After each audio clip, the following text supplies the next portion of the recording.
નમસ્તે મિત્રો, હમણાં લાસ્ટ સન્ડે જીપીએસસીએ કોમન એક્ઝામ કન્ડક્ટ કરી હતી. તેનું સબ્જેક્ટ વાઇઝ સોલ્યુશન લઈને અમે આવી ગયા છીએ. આ ક્લાસની શરૂઆત કરતા પહેલા કાઇરોસ જીપીએસસીએ ડિસેમ્બર 2026 સુધી જે વિદ્યાર્થીઓ મિત્રોને ઓનલાઈન પીડીએફ જોઈએ છીએ, પીવાયક્યુ બેઝ મટીરિયલ જોઈએ છીએ અને એક્ઝામ ઓરિએન્ટેડ જ ફક્ત માહિતી જોઈએ છીએ, તે બધી જ ઇન્ફોર્મેશન અમે અહીંયાથી પ્રોવાઈડ કરીશું અને તેનો ચાર્જ ડિસેમ્બર 2026 સુધી માત્ર 399 રૂપિયા રાખેલ છે અને આ ઓફર 15 ઓગસ્ટ સુધી જ વેલિડ છે. તો જે વિદ્યાર્થીઓને અમારા પ્રોગ્રામ સાથે જોડાવવું હોય તે વિદ્યાર્થી અમારી સાથે જોડાઈ શકે છે. આજે આપણે પેપરમાં જે 9 ઓગસ્ટમાં જે સાયન્સના પ્રશ્નો પૂછાયા હતા તેની ઉપર આપણે નજર કરીશું. આ વખતે પણ જીપીએસસીએ સાયન્સમાં જેમ દર વખતે કરંટ અફેર્સ ઉપર ફોકસ કરે છે તે જ રીતે કરંટ અફેર્સમાંથી જ મોટાભાગના બધા જ પ્રશ્નો આવ્યા છે. આપણી સામે પહેલો પ્રશ્ન છે, નીચેનામાંથી કયા જળ પ્લાવિત એટલે કે વેટલેન્ડ ભારતમાં રામસર સાઇટ તરીકે નિયુક્ત કરવામાં આવ્યા? આપણી પાસે ઓપ્શન છે છારી ઢંઢ, લોકટક, નકટી પક્ષી અભયારણ્ય અને વુલર તળાવ. હવે અહીંયા જે લોકોને ધ્યાનમાં આવશે એ લોકોને એક વાત ખબર હશે, એક લોકટક અને વુલર તળાવ આ બંને તો છે જ, આ રહ્યું બધાને ધ્યાનમાં હશે. હવે આવો ઓપ્શન કયો બને છે? તો આપણી પાસે ઓપ્શન જો જેમાં 2 અને 4 આવતું હોય તો 2 અને 4 આવતું એવો આપણી પાસે એક જ ઓપ્શન છે, એટલે આન્સર આવશે ડી. આ એકદમ સિમ્પલ આન્સર છે. આપણને જો આ 2 ના નામ તો લગભગ બધાના મોઢે છે જ, તો આ આપણને ખબર છે કે નહીં તેની અહીંયા જરૂર છે જ નહીં, તેનાથી જ આપણો આન્સર ક્લિયર થઈ જશે. હવે જે મિત્રોને ધ્યાનમાં હશે કે રામસર સાઇટ, જ્યાં રામસર વેટલેન્ડ એ છે શું? તો વેટલેન્ડ એટલે નદી હોય, તળાવ, કાદવ કીચડ, જે દલદલ અને દરિયા કિનારાના એવા જે વિસ્તારો છે જ્યાં 12 માસ પાણીનો સંગ્રહ થઈ રાખે છે, આવી જે જમીન હોય એને આપણે વેટલેન્ડ તરીકે ઓળખીએ છીએ. હવે આ વેટલેન્ડમાં શું હતું કે ત્યાં પક્ષીઓ, વનસ્પતિઓ ઘણી બધી જોવા મળતી હતી, પરંતુ અમુક સમય પછી શું થયું કે એનો વિનાશ થવાની એક શરૂઆત થઈ.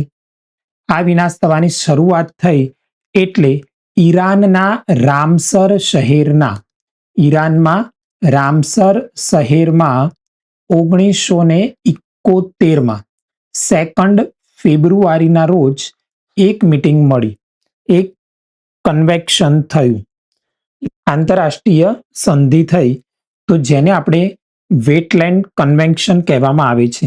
એટલા માટે 2 ફેબ્રુઆરીને આપણે વર્લ્ડ વેટલેન્ડ તરીકે જાહેર કરેલો છે. આ એના માટેની ઇન્ફોર્મેશન હતી.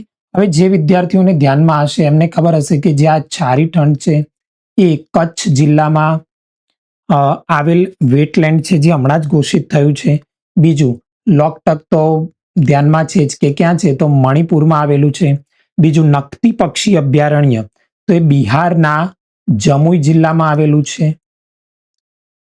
અને વુલર તળાવ એ તો સૌથી ફેમસ છે, જમ્મુ કાશ્મીરમાં આવેલું સૌથી મોટું વુલર તળાવ એ જમ્મુ કાશ્મીરનું સૌથી મોટું મીઠા તળાવ, મીઠા પાણીનું તળાવ છે, મીઠા પાણીનું તળાવ છે. આટલી ઇન્ફોર્મેશન બધા અહીંયાથી ખાસ ધ્યાનમાં રાખજો. બીજો પ્રશ્ન છે, લેક્ટોઝ ન પચવાની સમસ્યા અને આહાર અંગે નીચેના વિધાનો ધ્યાનમાં લો. પહેલું આપણું વિધાન શું છે કે જ્યારે શરીરમાં લેક્ટોઝ ની ઉણપ હોય છે ત્યારે અપાચિત લેક્ટોઝ સીધું મોટા આંતરડામાં પહોંચે છે, જે બેક્ટેરિયા દ્વારા તેનું આથમણ થાય છે. બીજું છે, તમામ લેક્ટોઝ ન પચવાની સમસ્યા ધરાવતા વ્યક્તિઓએ દૂધના બધા ઉત્પાદનો સંપૂર્ણપણે ટાળવા પડે છે. અને ત્રીજું છે, દહીંમાં રહેલા બેક્ટેરિયા લેક્ટોઝના પાચનમાં મદદ કરી શકે છે. આપણને બધાને જેને કોમન થોડું નોલેજ હશે ને એને ધ્યાનમાં છે કે દહીં એ બેક્ટેરિયાને ડાયજેસ્ટ કરવામાં ઓલવેઝ હેલ્પફુલ હોય છે. એટલે આપણે જો જેમાં 3 નહીં આવતું હોય એ ઓપ્શન તો ઓટોમેટિક કેન્સલ થઈ ગયું. આપણી પાસે હવે બાકીના 3 ઓપ્શન રહે. હવે તમે જે સેકન્ડ ઓપ્શન વાંચો તો સેકન્ડ ઓપ્શન એક્ઝેક્ટલી છે શું કે તમામ લેક્ટોઝ ન પચવાની સમસ્યા ધરાવતા વ્યક્તિઓએ દૂધના બધા જ ઉત્પાદનો બંધ કરી દેવા પડે. તો આવું આપણને બધાને ધ્યાનમાં આવે કે આવું એક્ઝેક્ટલી શક્ય ના બને કે એને દૂધની બધી જ આઈટમ એ ના ખાઈ શકે.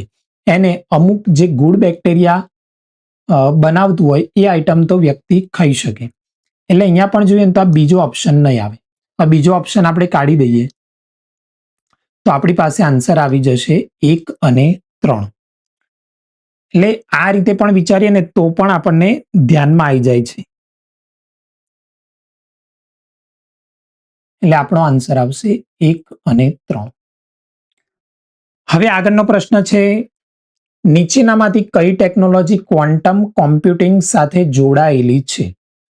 Superposition, entanglement, blockchain, photovoltaics. આમાંથી કઈ આવશે? તો જે લોકોને ધ્યાનમાં છે કે જે બ્લોકચેન ટેકનોલોજી છે, આ બ્લોકચેન ટેકનોલોજી એ ક્રિપ્ટોકરન્સી સાથે જોડાયેલી હતી. હવે આ તો આખું શું થયું કે જે ક્વોન્ટમ કોમ્પ્યુટિંગના કોઈ મૂળભૂત સિદ્ધાંતો સાથે આને કોઈ લેવા દેવા છે નહીં, એટલે બ્લોકચેન તો નહીં આવે. એટલે સૌથી પહેલા આપણે એક કામ કરીએ કે જે 3 હોય એ ઓપ્શન આપણે ડિલીટ કરી દઈએ. 3 ઓપ્શન ડિલીટ. હવે કદાચ જે લોકોને થોડું ઘણું ધ્યાનમાં છે કે ફોટોવોલ્ટેઇક્સ એ તો એક્ઝેક્ટલી છે શું કે ફોટોવોલ્ટેઇક્સ તો સૂર્યપ્રકાશનું સીધું વીજળીમાં રૂપાંતર કરવા માટે સોલર પેનલ્સમાં યુઝ થાય છે.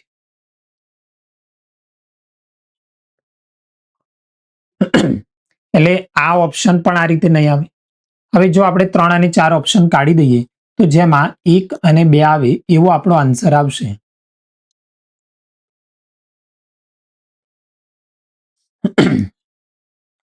હવે અહીંયા તમને સમજાવું કે સુપરપોઝિશન એટલે શું. તો કોમ્પ્યુટરમાં આપણને બધાને ધ્યાનમાં હશે કે અત્યાર સુધી આપણે બાઇનરી લેંગ્વેજ 0 અને 1 આ બંનેનો જ આપણે ઉપયોગ કરતા હતા. પરંતુ જે ક્વોન્ટમ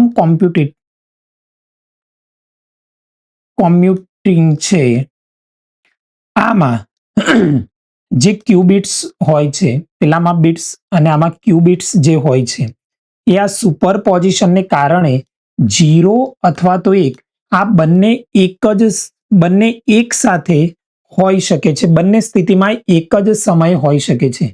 જે આનાથી પહેલાના જે જનરેશનમાં હતું એ આવું પોસિબલ નહોતું. બંને એક સમયે આપણે યુઝ નહોતા કરી શકતા. પણ જે ક્વોન્ટમ કોમ્પ્યુટિંગ છે એમાં ક્યુબિટ્સ એ 0 અને 1 બંને એક જ સમયે આપણે તેનો યુઝ કરી શકીએ છીએ. હવે આનાથી શું થશે? તો આનાથી ખૂબ જ ઝડપી આપણે માહિતી જનરેટ કરી શકીશું. અને બીજું છે એન્ટેંગલમેન્ટ. આમાં પણ એવું છે કે 2 અથવા તો 2 કરતા વધારે ક્યુબિટ્સ, જે આ ક્યુબિટ્સ છે એ એકબીજા સાથે એવી રીતે જોડાય કે ક્યુબિટ્સની તમે સ્થિતિ બદલો તો બીજા ક્યુબિટ્સ પણ તુરંત જ બદલાઈ જાય છે. આ જે ક્યુબિટ્સ કીધા બંને એક જ સમયે વાપરીએ અને ક્યુબિટ્સ કહેવાય. તો આ પણ જનરલી કહેવાય ને કે આપણી જે પ્રોસેસ છે એને સુપરફાસ્ટ બનાવવા માટે અને ડેટા સુપરફાસ્ટ ટ્રાન્સફર કરવા માટે આ મેથડ વપરાય છે.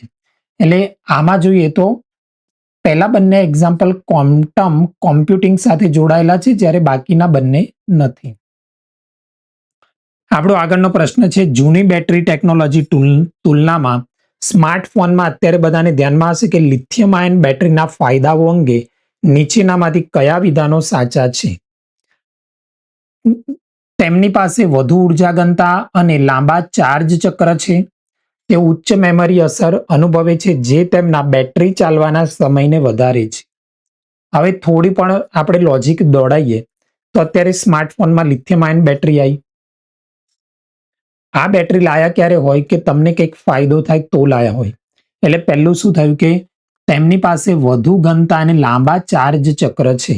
તો યસ, પહેલું તો આપણને ધ્યાનમાં આવે કે કંઈક બેનિફિટ હશે તો લાયા હશે. બીજું, તેઓ ઉચ્ચ, એટલે એ કાં તો નહીં જ આવે, બરાબર. બીજું કે ફક્ત બે પણ નહીં આવે. હવે આ બેમાંથી આન્સર આવી શકે. બીજું છે તેઓ ઉચ્ચ મેમરી અસર અનુભવે છે, જે તેમના બેટરી ચાલવાના સમયને વધારે છે. હવે આમાંથી આપણે વિચારીએ કે આપણને ધ્યાનમાં નથી કે એક્ઝેક્ટલી શું આવે. તો જૂનીમાં આ જે મેમરી અસર, એનો મિનિંગ એવો હતો કે લિથિયમ આયન બેટરીઓમાં શું છે કે આવી મેમરી અસર હોતી નથી. લિથિયમ આયન બેટરીમાં આ જે મેમરી ઇફેક્ટ જે છે આવું કંઈ હોતું નથી.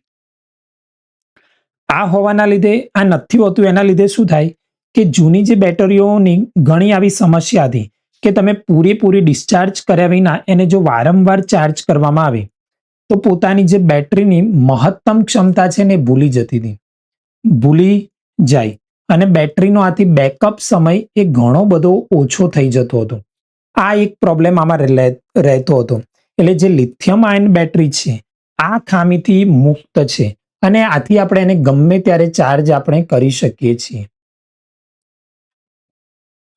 એટલે આ બીજો ઓપ્શન જે નિકલ આધારિત બેટરી હતી એમાં જોવામાં આવતો હતો. અત્યારે મેમરી ઇફેક્ટ જેવું આમાં હોતું નથી. એટલે આપણો ઓપ્શન આપણને ધ્યાનમાં આવશે કે કયો આવશે? એ.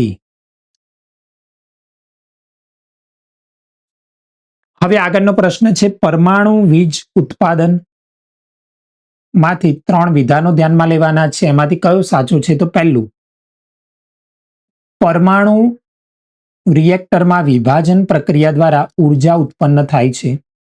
ઉત્પન્ન થયેલી ઉર્જાનો ઉપયોગ પાણીમાંથી વરાળ બનાવવામાં થાય છે, જે ટર્બાઇન ચલાવે છે. પરમાણુ વીજ ઉત્પાદનમાં સીધો વીજ પ્રવાહ રિએક્ટરમાં જ ઉત્પન્ન થાય છે. પહેલું આપણને એક ધ્યાનમાં હશે કે ન્યુક્લિયર ફિઝન. ન્યુક્લિયર ફિઝન એટલે શું થાય? પરમાણુ વિભાજન. પરમાણુ વિભાજનમાં આપણે શું કરીએ કે યુરેનિયમ અને થોરિયમ જેવા જે પરમાણુ ન્યુક્લિયસ ઉપર, આની ઉપર ન્યુક્લિયસનો મારો, ન્યુટ્રોનનો મારો કરવામાં આવે અને આનું ન્યુક્લિયસ એ બ્રેક કરવામાં આવે. હવે આ જે પ્રક્રિયા થાય એને આપણે પરમાણુ વિભાજન કહે. આ પ્રક્રિયા આખી આપણે કેમ કરીએ? તો ઉર્જા ઉત્પન્ન કરવા માટે કરીએ. એટલે યસ, પહેલું તો વિધાન આપણી પાસે આવશે જ. એટલે જે પહેલું નથી એ વિધાન નીકળી જશે. બીજું છે ઉત્પન્ન થયેલી ઉર્જાનો ઉપયોગ પાણીમાંથી વરાળ બનાવવામાં થાય છે, જે ટર્બાઇન ચલાવે છે. વિભાજન પ્રક્રિયા થઈ, અહીંયા ફિઝન થયું, તેનાથી કઈ ઉર્જા તો ઉત્પન્ન થવાની જ, ગરમી ઉત્પન્ન થવાની. એટલે ભારે દબાણ હેઠળ જે પાણી રાખેલું છે એને ગરમ કરીને હાઈ પ્રેશર વરાળ બનાવવાની. તો આ બનાવવા માટે ટર્બાઇન ચલાવવું પડે. એટલે યસ, આ પણ આવશે જ. હવે આના સિવાયનો ઓપ્શન આપણે ડિલીટ કરી દઈએ. હવે ત્રીજું, પરમાણુ વીજ ઉત્પાદનમાં સીધો વીજ પ્રવાહ રિએક્ટરમાં જ ઉત્પન્ન થાય છે. તો આપણે જોઈએ કે રિએક્ટરની અંદર સીધી વીજળી ક્યારેય ઉત્પન્ન ન થાય. રિએક્ટર એ શું છે? તો વીજળી ઉત્પન્ન કરવાનું એક સાધન માત્ર છે. વીજળી ત્યારે બને જ્યારે ટર્બાઇન જે હોય એ ગોળ ગોળ ફરતું હોય. આની સાથે જનરેટર જે આપણે જોઈએ, આ જનરેટર એ યાંત્રિક ઉર્જાનું વિદ્યુત ઉર્જામાં રૂપાંતર કરવામાં હેલ્પફુલ થાય. એટલે ડાયરેક્ટ સીધો વીજ પ્રવાહ રિએક્ટરમાં ક્યારેય ઉત્પન્ન ન થાય. તો આર્યો ઓપ્શન આપણે કાઢી નાખીએ તો આપણી પાસે આન્સર કયો આવશે? 1 અને 2. હવેનો પ્રશ્ન છે 2021માં જાહેર કરાયેલ ઓક્સ સુરક્ષા કરાર મુખ્યત્વે કયા ક્ષેત્રમાં ઊંડા સંરક્ષણ સહયોગ સાથે સંકળાયેલો છે? આર્યો પ્રશ્ન કરંટ અફેરમાંથી પૂછાયેલો છે. કરંટ અફેર જેને ધ્યાનમાં હશે એને ધ્યાનમાં આવશે. પહેલા તો આ AUKUS એ એક્ઝેક્ટલી છે શું? તો આનો મિનિંગ છે ઓસ્ટ્રેલિયા, યુનો મિનિંગ છે યુનાઇટેડ કિંગડમ, બરાબર. યુકે નો મિનિંગ છે યુનાઇટેડ કિંગડમ અને યુએસ નો મિનિંગ છે યુનાઇટેડ સ્ટેટ્સ. આ ત્રણ જેને થોડું ઘણું વાંચ્યું હશે એને ધ્યાનમાં હશે કે આવો એક કરાર કર્યો હતો. આ કરારનો મુખ્ય ઉદ્દેશ્ય શું હતું? તો જે ઇન્ડો પેસિફિક આ ક્ષેત્રમાં સ્થિરતા જાળવવાનો અને જે ચીનનો પ્રભાવ છે એને રોકવાનો હતો. ચીનનો જે ચાઇનાનો પ્રભાવ પડી રહ્યો છે એને રોકવા માટે હતો. હવે આપણને ઇન્ડો પેસિફિક ક્ષેત્ર છે. ઇન્ડો પેસિફિક આવ્યું તો શેના આધારિત આવે? તો સમુદ્ર રિલેટેડ આવે. સમુદ્ર રિલેટેડમાં શું આવે? તો સબમરીન આવે. તો આ સબમરીન આપણે યસ કહીશું. બરાબર. જેમાં એક નથી ઓપ્શન આપણા માટે કેન્સર. હવે આરે ધ્યાનમાં આવે કે આ કૃષિ રિલેટેડ નહીં હોય. બરાબર. એક ઇન્ડો પેસિફિક જનરલમાં છે એટલે 4 પણ ઓપ્શન નહીં આવે. આપણા માટે 4 ઓપ્શન કામનો જ નથી. પહેલો અને ત્રીજો જ કામનો છે. એટલે યુરોપિયન યુનિયન સંરક્ષણ દળોમાં વહેંચાયેલું સભ્યપદ. હવે આ યુરોપિયન યુનિયન માટેની વાત કરી છે.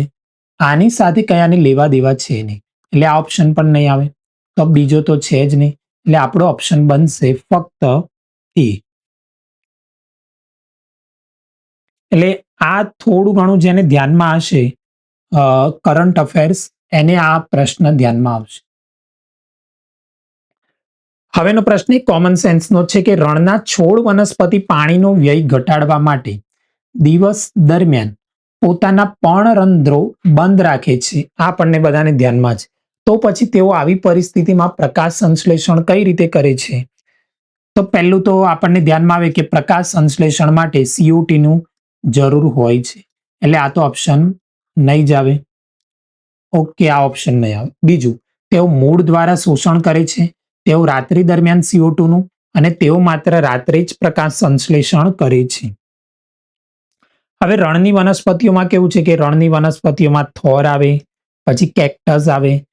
તો આ બધી પ્રક્રિયાઓ પર્ણરંધ્રો આમાં આ બધી પ્રક્રિયામાં શું કરે છે કે બાષ્પો જે ટ્રાન્સપિરેન્શન હોય છે તો પાણી બચાવવા દિવસ દરમિયાન એ લોકો શું કરે છે કે આ પર્ણરંધ્રોને બંધ રાખે છે.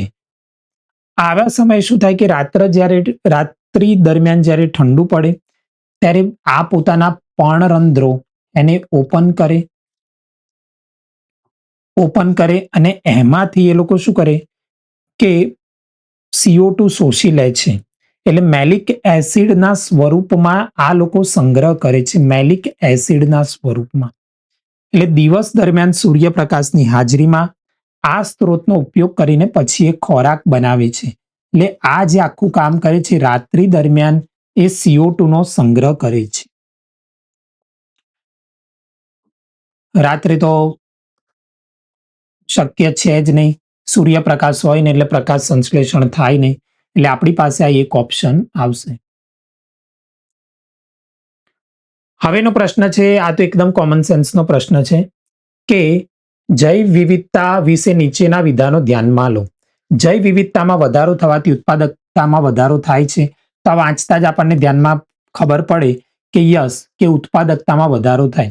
હવે લગભગ જૈવ વિવિધતામાં ઘટાડો કરે છે એટલે ઉત્પાદકતામાં વધારો થાય. ઉત્પાદકતામાં વધારો ક્યારે થાય? જ્યારે જૈવ વિવિધતામાં વધારો થાય ત્યારે. એટલે આ બીજો ઓપ્શન તો આવશે જ નહીં એટલે આપણો આન્સર સીધો શું આવશે? ફક્ત એ. જૈવ વિવિધતામાં વધારો એટલે એનો મિનિંગ શું થાય કે બાયોડાયવર્સિટી વધે. બાયોડાયવર્સિટી વધે એટલે એ જગ્યામાં વનસ્પતિ, જીવ આ દરેક વસ્તુ વધે. જો આ દરેક વસ્તુ વધે તો સ્વાભાવિક છે કે ઉત્પાદકતામાં વધારો થવાનો જ. અને જે બીજો જૈવ વિવિધતામાં ઘટાડો થાય એ તો બંને સાથે કેવું કે પેરાડોક્સમાં આવશે એટલે આપણી પાસે આન્સર આવશે ફક્ત એ. હવે આપણો પ્રશ્ન છે નેનો લિક્વિડ વિશે નીચેના વિધાનો ધ્યાનમાં લો. તો આ પણ એક કરંટ અફેર રિલેટેડ પ્રશ્ન છે. તે Gujarat state fertilizer and chemicals limited દ્વારા સ્વદેશી રીતે વિકસિત પેટન્ટ કરાયેલું છે. તો આ GSFC દ્વારા બનાયેલું. તો જે લોકોને ધ્યાનમાં હશે કે નેનો લિક્વિડ જે છે એ ઇફકો દ્વારા વિકસિત કરવામાં આવ્યું હતું. એટલે પહેલું તો વિધાન કેવું છે કે ખોટું છે. એટલે પહેલું વિધાન આપણે બધા અહીંયા જોઈ લઈએ કે પહેલું વિધાન જેમાં હોય એ આ ઓપ્શન આપણે ઉડાડી દઈએ. બીજો વિધાન તો ઓલરેડી હવે સાચું થઈ ગયું. પાંદડાની સપાટીમાંથી પ્રવેશ્યા પછી તે જાયલેમ વાહિનીઓ દ્વારા છોડના અન્ય ભાગોમાં સરળતાથી સ્થાનાંતરિત થાય છે. હવે આ વિષય કેવું છે કે આ થોડું ઘણું તમને ધ્યાનમાં હશે. તો પાંદડા પર આપણે છંટકાવ કરીએ પછી નેનો યુરિયા શું કરે કે જેના પર્ણરંધ્રો દ્વારા કોષોમાં જાય છે. આ નેનો યુરિયા એના કોષોમાં જાય. કોષોમાં પછી એના અન્ય ક્ષેત્ર એને આપણે ફેલોએમ કહેવાય. આ પછી એના અન્ય ક્ષેત્રમાં ફેલાય. પરંતુ આ જાયલેમ દ્વારા થતું નથી. આ કોના દ્વારા થાય છે? પ્લાઝ્મોડેસ્માટા દ્વારા સ્થળાંતરિત થાય છે. એ જાયલેમ દ્વારા થતું નથી. એટલે આ વિધાન પણ આપણી પાસે નહીં આવે. એટલે આપણો આન્સર બનશે ફક્ત બી.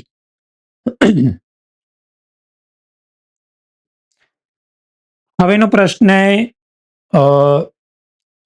આમ કરંટ અફેરનો પરંતુ ઘણો ઓલ્ડ પ્રશ્ન કહેવાય કે ઇન્ટરનેશનલ સોલર એલાયન્સ અંગે નીચેના વિધાનો ધ્યાનમાં લો. તો અહીંયા આપણને ધ્યાનમાં આવે કે તેની સ્થાપના ભારત અને ફ્રાન્સ દ્વારા કરવામાં આવી હતી. એટલે આઈએસ એની સ્થાપના આપણને બધાને ખ્યાલમાં છે કે 2015માં 2015માં શું થયું હતું? તો પેરિસમાં આવી એક COP21 મળી હતી અને એમાં આની રચના થઈ હતી. એટલે પહેલું વિધાન આપણું આવશે યસ. બીજું પણ આપણને ધ્યાનમાં છે કે આનું હેડક્વાર્ટર ક્યાં છે? તો ગુરુગ્રામ હરિયાણામાં. આ જે વિદ્યાર્થીઓને આઈએએસ વિશે ધ્યાનમાં હશે એને ખબર છે. બીજું આનો મેઇન હેતુ શું હતો? તો વન સન વન વર્લ્ડ અને વન ગ્રીડ. આ પહેલ આઈએસએ સાથે જોડાયેલી છે. બરાબર, આટલું હતું. હવે અહીંયા જોઈએ કે કર્કવૃત અને મકરવૃત વચ્ચે સ્થિત દેશો જ સભ્ય બની શકે. તો અહીંયા આપણને ધ્યાનમાં આવશે કે જો અહીંયા પહેલા ત્રીજું પણ સાચું થયું. એટલે આ બધા ઓપ્શન અહીંયા જે માત્ર શબ્દનો યુઝ કર્યો છે આ માત્ર શબ્દ નહીં આવે. જ્યારે આની રચના થઈ, જ્યારે 2015માં આ બન્યું ત્યારે ફક્ત આપણે કર્કવૃત ને મકરવૃતની આજુબાજુના દેશોને ઇન્વોલ્વ કર્યા હતા. પરંતુ ત્યારબાદ સંયુક્ત રાષ્ટ્રના તમામ સભ્યો માટે આના એલાયન્સ કરી શકે એ માટે આપણે બધાને પરમિશન આપી. એટલે આ ત્રીજો આ જે ચોથો વિકલ્પ છે એ ખોટો આવશે. એટલે અહીંયા આપણે ચોથો વિકલ્પ અહીંયા ખોટો કરીશું તો આ ઓપ્શન નીકળી જશે આ ને. એટલે આપણો જવાબ આવશે બી. અને આપણો અંતિમ પ્રશ્ન છે ભારતના ત્રિસ્તરીય પરમાણુ કાર્યક્રમના સંદર્ભમાં છે. પહેલું છે પ્લુટોનિયમનું ઉત્પાદન કરતા યુરેનિયમ આધારિત. પહેલા તો આપણે શું કરવું પડે? તો રિએક્ટર્સ બનાવવા પડે. બીજું પ્લુટોનિયમ આધારિત ફાસ્ટ બ્રીડર રિએક્ટર્સ કરવા પડે. અને ત્રીજું છે લાસ્ટ સ્ટેપ થોરિયમનો ઉપયોગ. પ્રોટોટાઇપ PFBRમાં પ્રથમ ક્રિટિકાલિટીની સિદ્ધિ શું સૂચવે છે? તો ભારત હવે કયા તબક્કામાં છે આપણે કહેવાનું છે. ભારત પહેલા બીજા તબક્કામાં છે અથવા હમણાં જ બીજો પૂરો થયો છે, ત્રીજા તબક્કામાં કે બધા પૂરા થઈ ગયા છે. તો આ માટે તો પહેલા તો આપણે જે અહીંયા ટર્મ યુઝ કર્યો છે ફર્સ્ટ ક્રિટિકાલિટી,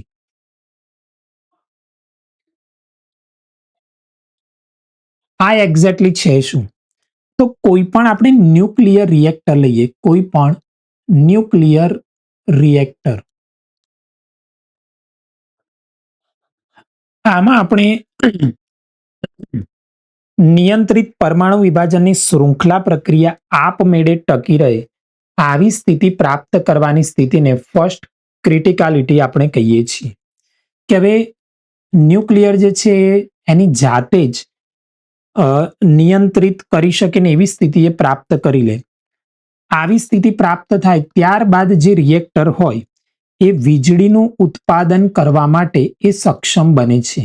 વીજ ઉત્પાદન કરવા માટે સંપૂર્ણપણે એ સક્ષમ બની જાય.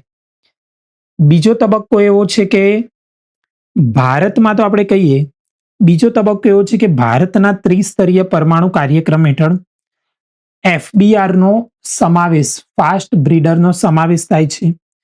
આપણને ધ્યાનમાં હશે કે તમિલનાડુના કલ્પકમ ખાતે આવેલા પ્રોટોટાઇપ ફાસ્ટ બ્રીડર રિએક્ટરમાં પ્રથમ ક્રિટિકાલિટી હાંસલ થવી એ સત્તાવાર રીતે ભારત એ બીજા તબક્કામાં હોય એવું આપણને ધ્યાનમાં આવે. હજી આપણે કેવું છે કે પ્રથમ ક્રિટિકાલિટી એ તમિલનાડુના જે ક્ષેત્રમાં આપણે એટલે ભારત એ બીજા તબક્કામાં હજી પ્રવેશ કર્યો છે એવું આપણે કહી શકીએ. બીજું કે પહેલો તબક્કો, બીજો તબક્કામાં તો હજી પ્રવેશ કર્યો છે એટલે આ તો શક્ય નથી.